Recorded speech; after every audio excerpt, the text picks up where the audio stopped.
नमस्कार मेरे प्यारे साथियों, आज आपके लिए ये वीडियो बहुत उपयोगी रहेगा क्योंकि कर्मचारी चयन बोर्ड ने एक और नया विज्ञापन जारी कर दिया गया है। इसके साथ ही दोस्तों 4 वैकेंसियों के और विज्ञापन जारी होगी, उनकी परीक्षा तिथि कैलेंडर जारी हो गया है दोस्तों, वो भी मैं आपको एक वीडियो में बताया है। और दोस्तों यहाँ देख लीजिए, ये विज्ञापन मैं लेके आया हूँ दोस्तों, ये है वनपाल का, फॉरेस्टर का। दोस्तों बहुत ही अच्छी खबर है क्योंकि वनपाल की वैकेंसी के जिन भाइयों को इंतजार था वैकेंसी का, वो आ चुकी है दोस्तों।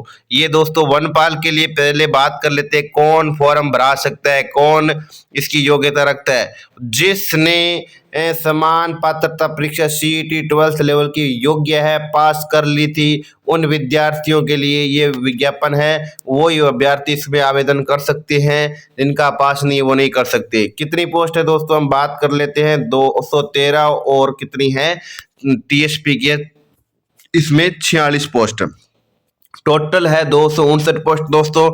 अब सबसे बड़ी बात क्या है कि इसमें आरक्षण की धज्जियां उड़ा दी है दोस्तों। मैं आपको इस वीडियो को आप स्किप मत करिए, पूरा वीडियो देखिए क्योंकि आरक्षण में बहुत बड़ा गफला किया है। आरक्षण के बारे में मैं बताऊंगा सिर्फ कि किस किस में प्रॉब्लम है, किस कैटेगरी में आरक्षण सही नहीं मिला है।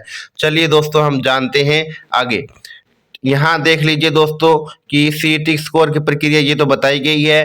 अपन बात करते हैं सीधा इसके, यहाँ वैकेंसी आरक्षण वाइज है उस पे। यहाँ देख लीजिए नॉन टीएसपी गैर अनुसूचित क्षेत्र की जो 213 पोस्ट है उसका वर्गीकरण दिया गया है और बिल्कुल गलत तरीके से दिया गया है। सबसे पहले हम बात करते हैं दोस्तों एससी जाति का। एससी के यहाँ पे इनका आरक्षण दोस्तों, यहाँ इनको दी गई है 31 सीट, जबकि इनको मिलनी चाहिए थी 30। यहाँ 1 सीट का बढ़ोतरी है, यहाँ चलेगा दोस्तों, 1-2 का चल जाता है, कोई दिक्कत नहीं। जब बड़ी संख्या में दिक्कत होती है दोस्तों, हम बात करें एससी की, एसटी की, तो एसटी का ही प्रॉपर मिला है दोस्तों। यहाँ कोई ज़्यादा नहीं है कि 2-3 पोस्ट एक्स्ट्रा है, ठीक है दोस्तों, यहाँ भी चलेगा। लेकिन हम बात करते हैं ओबीसी कैटेगरी के साथ। यहाँ ओबीसी को कितनी सीट मिलनी चाहिए थी दोस्तों, यहाँ ओबीसी को सीट मिली है देखो 15 और यहाँ 5, कितनी 20 और 2 22। ओबीसी को कुल 22 सीट मिली है। मिलनी कितनी चाहिए थी दोस्तों, मिलनी चाहिए थी दोस्तों 40 सीट, ठीक है, जिसमें 22 सीट मिली है, ठीक है ना। तो यहाँ आप 21% आरक्षण निकाल के खुद देख सकते हो कि ओबीसी का जो आरक्षण है वो 21% है दोस्तों।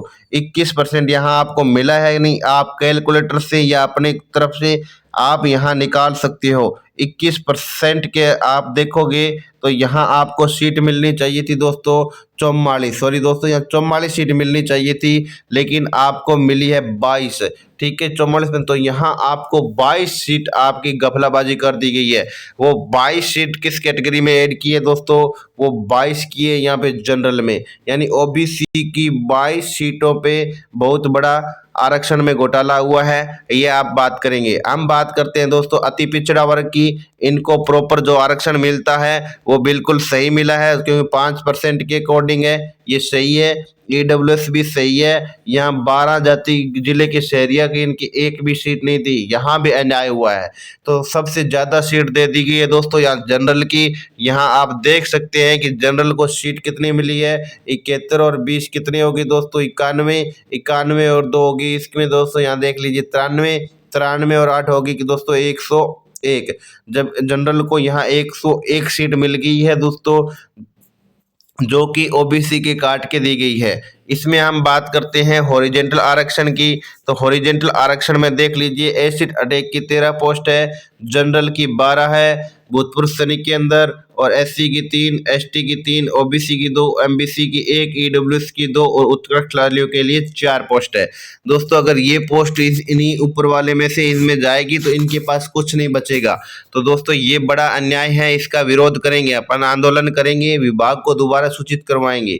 अब हम बात करते हैं दोस्तों कि टीएसपी एरिया की सीटें यहाँ दोस्तों 46 है, जिसमें से सामान्य पुरुष की 19, सामान्य महिला 5, विधवा 5, परित्याग 0। एससी की हम बात करें 2 और महिला 1, एसटी पुरुष की 11, महिला 4, विधवा 1, परित्याग 0, ठीक है। इनमें भूतपूर्व सैनिकों की जो पोस्ट है दोस्तों, यहाँ आप देख लीजिए जो ये सीटें हैं यहाँ उत्कृष्ट खिलाड़ी के लिए 1 है और भूतपूर्व सैनिक के लिए 3 है, एससी की 0 है, एसटी की 2 पोस्ट है। ठीक है दोस्तों, अब हम बात करते हैं इसकी परीक्षा स्कीम में भी बहुत बड़ा बदलाव किया गया है दोस्तों। परीक्षा स्कीम मैं आपको बता देता हूँ। पहले हम बात करते हैं इनके मापदंड के। क्या इसका जो शारीरिक परीक्षण है वो उनके पात्रता योग्यता यहाँ देख लीजिए दोस्तों। जिनके पास सीईटी पास है और जो 10वीं पास होगा तभी सीईटी होगा दोस्तों, यहाँ 12th पास का इसका था। साथ ही में आपका देवनागरी लिपि में हिंदी में कार्य करने का ज्ञान और राजस्थान संस्कृति का ज्ञान होना चाहिए।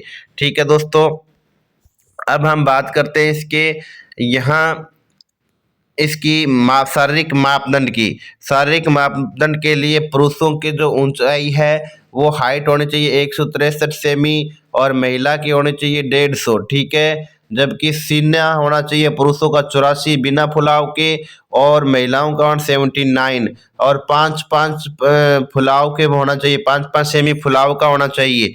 ठीक है दोस्तों, इसके साथ ही हम बात करें जो अनुसूचित जनजाति है और जो नस्लें जैसे असमिया, भूटानी, गढ़वाली, गोरखा, कमाऊ, ये इन क्षेत्रों के जो विद्यार्थी है उनके लिए थोड़ी रियायत है दोस्तों। इनके लिए यहाँ पुरुषों का जो ऊंचाई है वो 152 सेंटीमीटर और महिलाओं की है 145 है। ठीक है, यहाँ इसके साथ दोस्तों इसमें आपको पदचाल भी होनी चाहिए। पदचाल परीक्षण होगा, पुरुष को 25 किलोमीटर की दौड़ करनी होगी 4 घंटों में, पैदल चलना पड़ेगा, जबकि महिलाओं को 16 किलोमीटर चलना पड़ेगा 4 घंटों में पैदल। ठीक है दोस्तों, इसके अलावा हम बात करें दोस्तों इनके यहाँ राष्ट्रीयता ये तो है। ठीक है, आयु सीमा पे देख लीजिए दोस्तों 40 वर्ष, मिनिमम 18 वर्ष। ठीक है, 3 वर्ष की छूट दी गई है यहाँ पे दोस्तों, और बाकी कैटेगरीज वाइज आरक्षण भी छूट आयु सीमा में। ठीक है, लेकिन अपने बात कर लेते हैं मुख्य मुख्य पॉइंटों पे। ठीक है, यहाँ देख लीजिए दोस्तों परीक्षा का आयोजन ऑफलाइन होगा और प्रवेश पत्र अलग से आपको जारी कर दिए जाएंगे, बता दिया जाएगा अपडेट जैसे भी आएंगे, तो इसलिए आप चैनल को सब्सक्राइब कर लीजिए। और इसके अलावा मैं परीक्षा स्कीम बता रहा हूँ दोस्तों आपको, यहाँ देख लीजिए इसकी परीक्षा स्कीम के बारे में अपन चर्चा करेंगे। ये तो सब आप विस्तृत विज्ञापन में पढ़ लेना। इसमें परीक्षा जो स्कीम है उसमें बहुत बड़ा बदलाव किया गया है, और क्या बदलाव किया गया है वो मैं आपको बताने जा रहा हूँ। यहाँ देख लीजिए दोस्तों परीक्षा स्कीम और पाठ्यक्रम। यहाँ जो दोस्तों 100 नंबर का क्वेश्चन पेपर आएगा, 100 अंक का होगा, समय रहेगा 2 घंटा, यानी 120 मिनट में आपको 100% मिलेंगे दोस्तों। जिसमें सामान्य ज्ञान होगा, सामाजिक अध्ययन होगा, भूगोल होगा, इतिहास होगा, कला संस्कृति होगा, दैनिक विज्ञान होगा, गणित होगा, करंट अफेयर्स होगा, और राज्य के विशेष संदर्भ में ये 12th लेवल सत्र का होगा दोस्तों। जो करंट अफेयर है वो डेली वीडियो डाले जाते हैं इस चैनल पे। आप यहाँ पे डेली करंट अफेयर जरूर देख लीजिए, क्योंकि मोस्ट इंपॉर्टेंट करंट जी के टॉप होते हैं, वो परीक्षा में पूछे जाते हैं, वैसे डाले जाते हैं। चलिए दोस्तों हम बात करें 1/3 नेगेटिव मार्किंग होगी यहाँ पे। और हम बात करते हैं इसके पाठ्यक्रम की। पाठ्यक्रम में 50 अंक का आपका जो सामान्य ज्ञान आएगा, 50 अंक का, जिसमें राजस्थान का इतिहास में ये टॉपिक है दोस्तों। ठीक है, और इसमें राजस्थान का इतिहास आएगा 50 नंबर में, और क्या आएगा, राजस्थान की कला संस्कृति आएगी दोस्तों। राजस्थान की कला संस्कृति में ये टॉपिक रहने वाले हैं। और इसके बाद में हम बात करें भारतीय राजनीतिक व्यवस्था जो है राजस्थान के विशेष संदर्भ में, जिसमें आपको ये टॉपिक दिए हुए हैं दोस्तों। इसके बाद हम बात करेंगे भूगोल की, तो भूगोल के कुछ राजस्थान भूगोल आएंगे इसी 50 नंबरों में, और राजस्थान की अर्थव्यवस्था आएगी इन्हीं 50 अंकों में। ठीक है, यानी 6 टॉपिक दिए हुए हैं दोस्तों 50 अंक के। ऑलमोस्ट दोस्तों प्रत्येक पर्सन लगभग 7-8 पूछे जाएंगे प्रत्येक टॉपिक से। अब हम बात करें विज्ञान कितनी आएगी दोस्तों।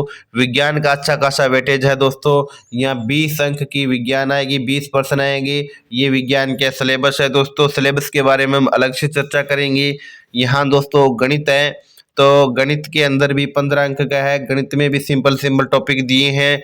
यहाँ देख लीजिए दोस्तों लाभ, आनी, चाल, दूरी वाले। और इसमें आएगा दोस्तों सबसे बड़ा वेटेज करंट जीके का भी है। करंट जीके के 15 क्वेश्चन आएंगे दोस्तों।